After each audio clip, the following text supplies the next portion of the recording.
Evening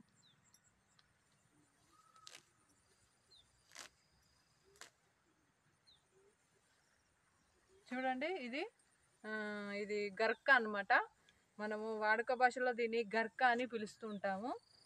దీన్ని అంటే ఒకప్పుడు పూర్వం మునులు గిట్లా వాళ్ళు ఏమని పిలిచేవారు అంటే ఇది దర్భ అని పిలిచేవారు అనమాట.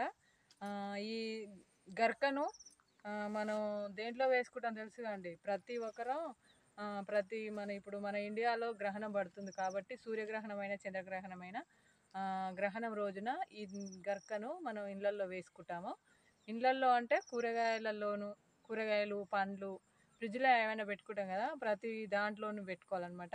బియ్యము పైన వాటర్ డబ్బాలోనైనా తాగే వాటర్లోనైనా ప్రతి దాంట్లోనూ ఈ గర్కన అనేది ఇలా ఒక రిక్కను తీసి వేయాలన్నమాట. ఎందుకంటే ఈ విధంగా ఎందుకు వాడాలి, ఈ రిక్కను ఎందుకు వేసుకోవాలి గ్రహణ సమయంలో అని అంటే దీని ప్రత్యేకత ఏంటిదంటే పూర్వకాలన ఋషులు గ్రహణం పట్టిన సమయంలో ఆహారాన్ని తిన్నారనమాట.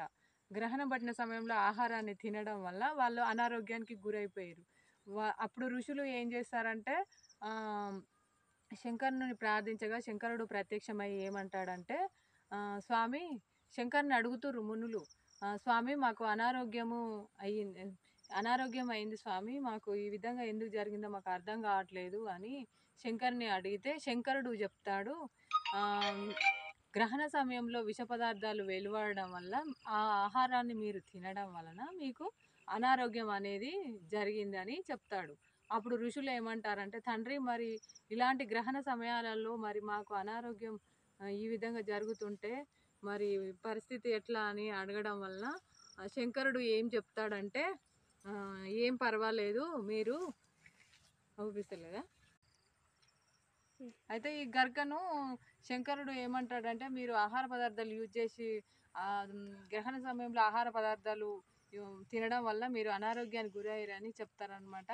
ఎమ్మటే మీరు ఇక నుంచి అనారోగ్యానికి గురి కాకుండా ఉండాలంటే దర్గని ఈ దర్భ అనే వాళ్ళు అప్పుడు అనేవారు, ఇప్పుడు మనం గర్క అంటామన్నమాట.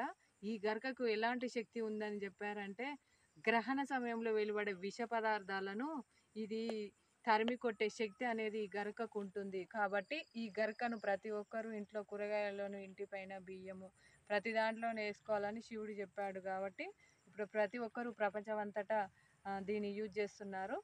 కాబట్టి మీరందరూ కూడా గ్రహణ సమయంలో ఈ దర్గను తెచ్చి అందరూ బియ్యంలోను దాంట్లో అన్నిట్లోనూ వాడుకోవాలని కోరుకుంటున్నాను.